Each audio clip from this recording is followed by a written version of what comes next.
You don't expect evil to live under open skies. Not in a place like Wichita, Kansas. Endless fields, quiet winds, the kind of land where nothing moves except crops and time itself, where mornings smell like soil and silence, and nights feel too empty to be dangerous. That's what everyone thought until the ground started sinking. It began with a farmer named Daniel Hargrove, third-generation landowner, no enemies, no strange past, just a man who inherited 200 acres of wheat fields and a life so predictable it almost felt scripted. But one morning Daniel noticed something wrong.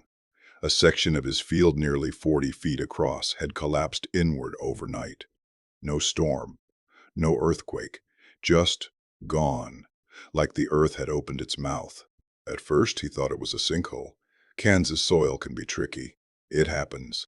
But when he got closer, the smell hit him. Not mud, not rot. Something worse, something old and human. Daniel didn't call the police right away. That's the first mistake people always make.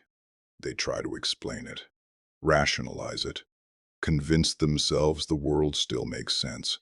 So he grabbed a shovel and he started digging. At first, it was just dirt, loose, oddly soft, like it had been disturbed before. Then he hit something hard, a rock, he thought, until it cracked and revealed teeth. Human teeth, still set in part of a jaw. Daniel dropped the shovel because suddenly the silence around him didn't feel empty anymore. It felt like something was listening. Authorities arrived within hours after his call. Sheriff's department, then state investigators, then people who didn't wear badges but carried clipboards and didn't answer questions. They cordoned off the area, but it didn't stay contained, because when they brought in ground-penetrating radar, everything changed. The scan didn't show one body, or 10, or even 100. It showed layers, hundreds of layers, stacked, spread, stretching far beyond Daniel's property lines. Miles, a network beneath the soil that looked less like a burial site and more like a system, organized, deliberate, impossible. The media got wind of it within days, but the story didn't break the way you'd expect. No headlines about mass graves, no national alerts, just a vague report about archaeological interest.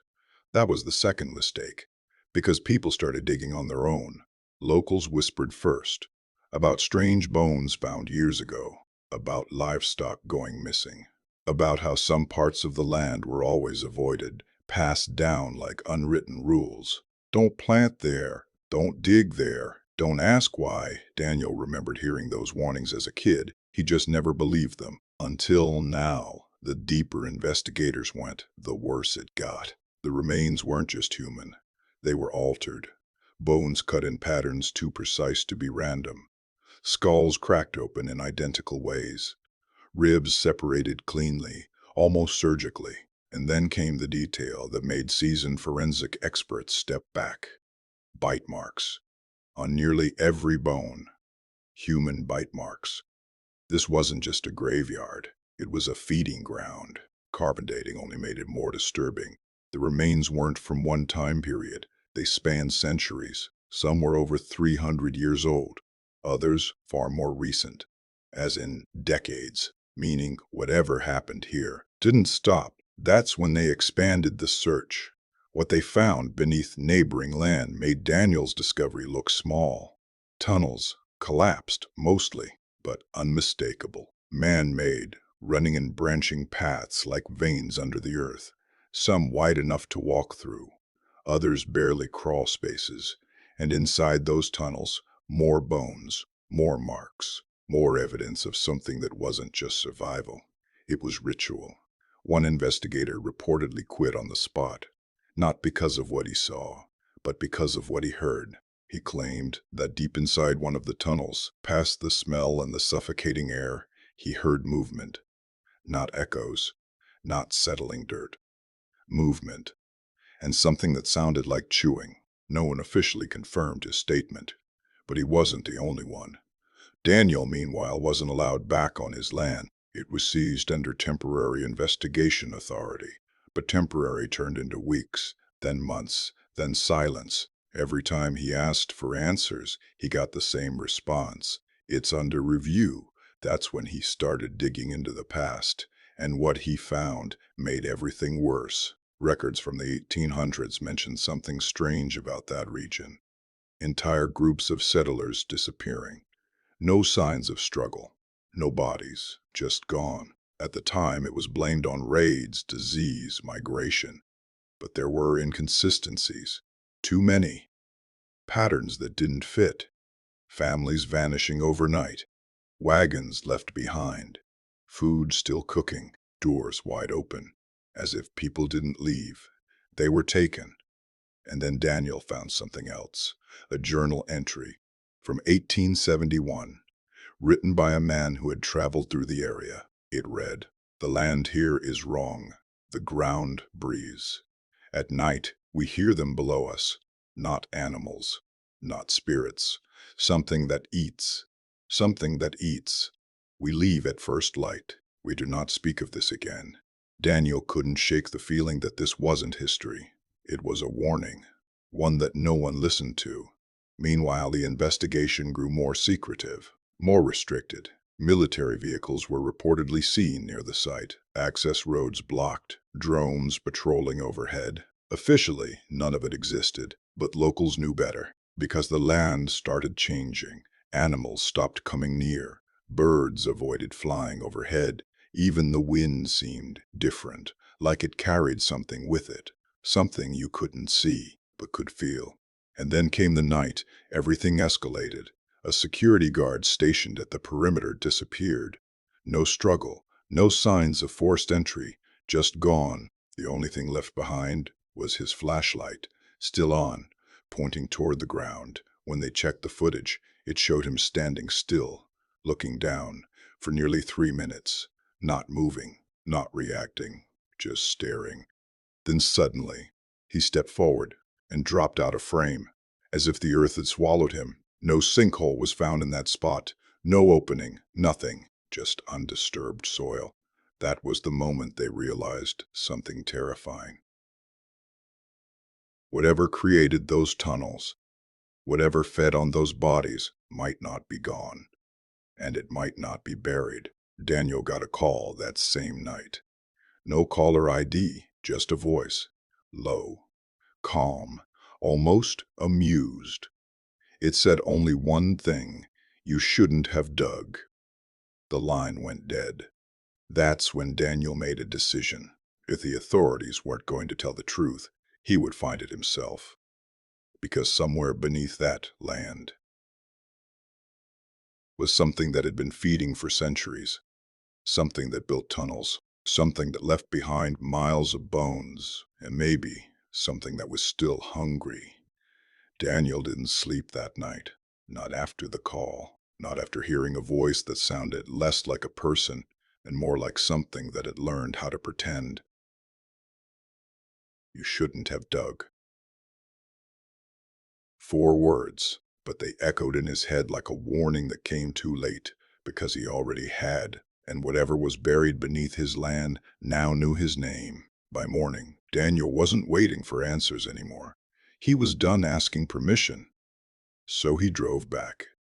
The road to his property had changed. What used to be open farmland was now barricaded temporary fencing, warning signs, and 2 unmarked vehicles parked just far enough apart to look unintentional. But Daniel knew better. This wasn't security. It was containment. He didn't stop, didn't slow down, just drove straight through the narrow gap between the vehicles like he belonged there. No one chased him.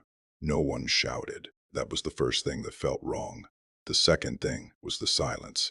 No generators, no voices, no movement. For a site that was supposed to be under active investigation, it was empty. Daniel stepped out of his truck slowly. The air felt heavier than before, thicker, like breathing through something invisible. And then he saw it. The collapse site was bigger, much bigger. What had once been a single sinkhole had widened into a jagged opening nearly 80 feet across. And it wasn't just a hole anymore. It was an entrance. The edges weren't clean. They looked worn, like something had been moving in and out, repeatedly, for a very long time. Daniel didn't hesitate.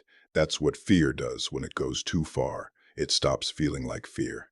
It becomes curiosity, and curiosity doesn't run. It goes closer. He grabbed a flashlight from his truck, stepped toward the edge, and looks down. Darkness. Not the kind that fades with light, the kind that swallows it. You tossed a rock, waited 1 second, two, three, then a distant, hollow sound, far deeper than it should have been. This wasn't a pit, it was a descent, and Daniel climbed in. The first few feet were loose dirt and broken roots. Then came compact soil. Then something else, something harder. Structured, stone, not natural, cut, shaped, old. About 20 feet down, the walls shifted from dirt to carved surfaces, rough but intentional. Symbols scratched into the sides, deep grooves forming patterns that didn't look like any language Daniel had ever seen. But they didn't feel random. They felt repeated, like instructions or warnings. The deeper he went, the colder it got, and quieter, until even his own breathing felt out of place. Then the tunnel opened, not into a chamber, into a network, paths branching in multiple directions, some sloping downward, others vanishing into pitch-black corridors, all lined with the same carved stone, all marked with the same symbols, and all carrying that smell, stronger now, unmistakable, decay, and something metallic underneath it. Daniel turned on his flashlight fully, and that's when he saw them. Bones, not scattered, placed, lining the walls in patterns, stacked in rows, arranged with purpose. Skulls facing outward, empty eye sockets staring directly into the tunnel, as if watching, waiting, and then he noticed something worse. They weren't all old. Some still had fragments of tissue, clothing, hair, recent. Daniel stepped back instinctively, and his foot hit something. Soft. He turned the light down, slowly, carefully. A boot, still attached to a leg, still attached to a body. The missing security guard, or what was left of him. His chest was open, not torn, opened, cleanly, deliberately, and his face, frozen in an expression that didn't look like pain. It looked like realization. Daniel stumbled away, heart pounding now, adrenaline finally catching up, because this wasn't just history. This wasn't just something ancient. This was active, and he wasn't alone. The sound came from deeper in the tunnel, a faint scrape, followed by something wet, slow, rhythmic, chewing. Daniel froze. The flashlight trembled in his hand. He didn't breathe, didn't move. The sound stopped. Silence returned. But it wasn't empty anymore. It was aware. Then a whisper, not from behind, not from ahead, from the walls, soft, layered, like multiple voices speaking through the same mouth. Still hungry, Daniel ran, not thinking, not choosing direction, just moving through one tunnel, then another, branches splitting, merging, twisting. But something was wrong. The paths weren't random. They were guiding him. Every turn he made led deeper. The air grew thicker, the smell stronger, the sounds louder. More movement now, more than one. And then the tunnel opened again, this time into something massive, a cavern, too large to have been hidden beneath farmland, too structured to be natural. The ceiling arched high above, disappearing into shadow, and the floor was covered, not with dirt, not with stone, with bones. Thousands, maybe more, forming a shifting, uneven surface, like a graveyard that had outgrown the concept of burial. And at the center, movement, shapes, not human, but close enough to be worse. Thin, elongated, limbs bending in unnatural angles, skins stretched too tightly over frames that didn't seem built for it, and their faces, almost human, almost, eyes too deep, mouths too wide, teeth too many. They weren't standing. They were crouched, hunched over something, feeding. Daniel didn't make a sound, but one of them stopped, slowly, turned its head, and looked directly at him. Its eyes adjusted instantly to the light. No flinch, no reaction, just recognition, like it had been expecting him. Then it smiled, not with emotion, with instinct. And that's when Daniel understood. This wasn't a place they came to. This was where they lived, where they bred, where they had been for centuries, hidden beneath land no one questioned, feeding on anything that disappeared, anything that got too close, anything that dug too deep. The creatures began to rise, one by one, slow, unhurried, because they knew something Daniel didn't. There was nowhere to run. The tunnels weren't random. They were a system, a trap, and he had already stepped inside it. The one closest to him took a step forward, its jaw opening slightly, too wide, far too wide, and behind him, more movement. They had surrounded him. The whisper returned, louder now, clearer. "You brought yourself to us." Daniel backed up, foot slipping slightly on the uneven surface, bones shifting beneath him, and then he realized something horrifying. Some of the bones were moving, not falling, not settling, moving, as if something underneath them was breathing. The ground beneath the cavern pulsed, slow, heavy, alive, and the creatures stopped. All at once, they lowered themselves, almost reverently, facing the center, waiting. The bones there began to sink, shifting inward, forming a depression, and from it, something larger began to rise. Daniel didn't wait to see it. He turned and ran straight into darkness. Behind him, the sounds changed, no longer slow, no longer patient. Now, they were hunting,